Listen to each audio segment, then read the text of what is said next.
Welcome to the Chemoxygen Pankaj. आज अपने बात करेंगे डी एवं एफ लोग के तत्वों के बारे में।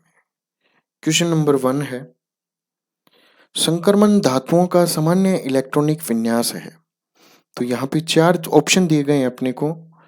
तो संक्रमण धातुओं का सामान्य इलेक्ट्रॉनिक विन्यास होगा option number A, N-1 D 1 to 10 NH2।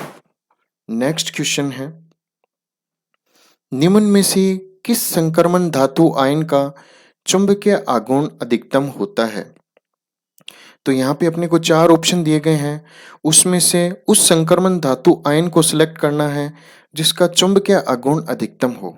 तो सीधा सा बेसिक है चुंबकीय आघूर्ण का, जितने अधिक अयुग्मित डी इलेक्ट्रॉन की संख्या होती है चुंबकीय आघूर्ण उतना ही अधिक होता है।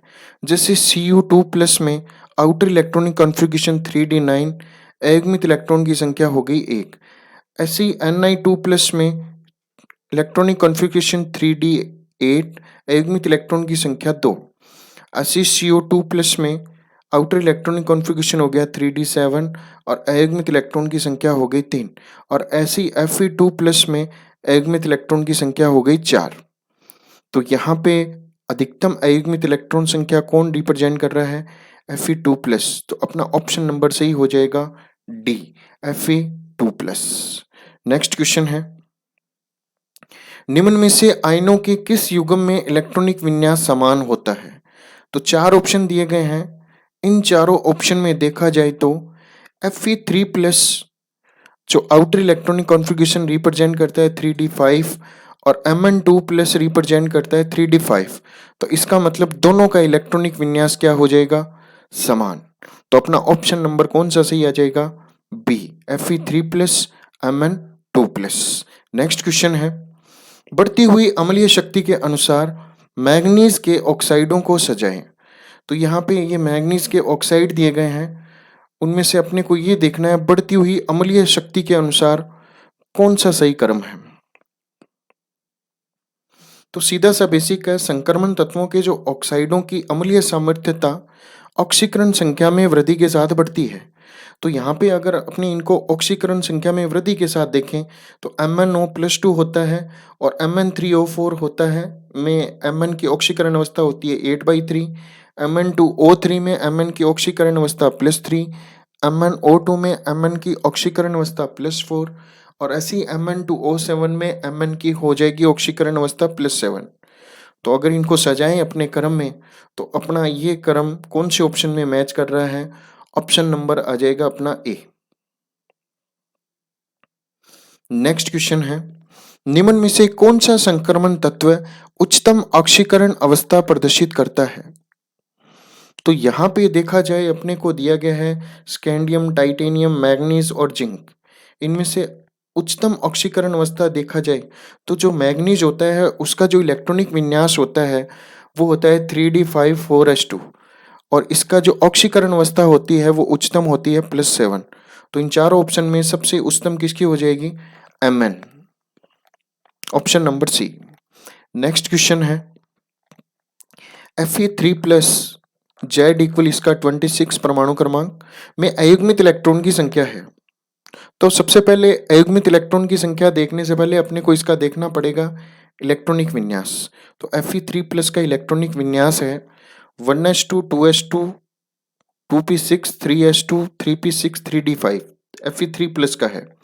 अगर इसमें अयुग्मित इलेक्ट्रॉन की संख्या देखें तो कितनी हो जाएगी? 5। तो यहाँ पे क्या आ जाएगा ऑप्शन अपना? 5, option number C. Next question है, निम्न में से कौन सा संक्रमण धातु आयन रंगहीन है? तो अपने को दिया गया है option number A V2+, B दिया गया है Cr3+, सी दिया गया है Zn2+ और डी दिया गया है Ti3+।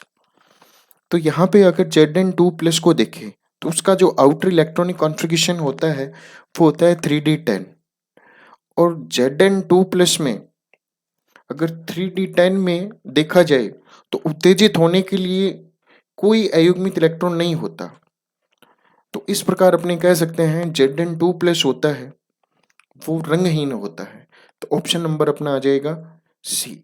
नेक्स्ट क्वेश्चन है, जिंक तथा मरकरी डी ब्लॉक के तत्वों के समान परिवर्ती संयोजकता प्रदर्शित नहीं करते हैं, क्योंकि तो जिंक, मरकरी और कैडमियम 3 तत्व होते हैं, बहुत मोस्ट इंपॉर्टेंट बेसिक है, ये ध्यान रखना, इनमें से क्वेश्चन आता है।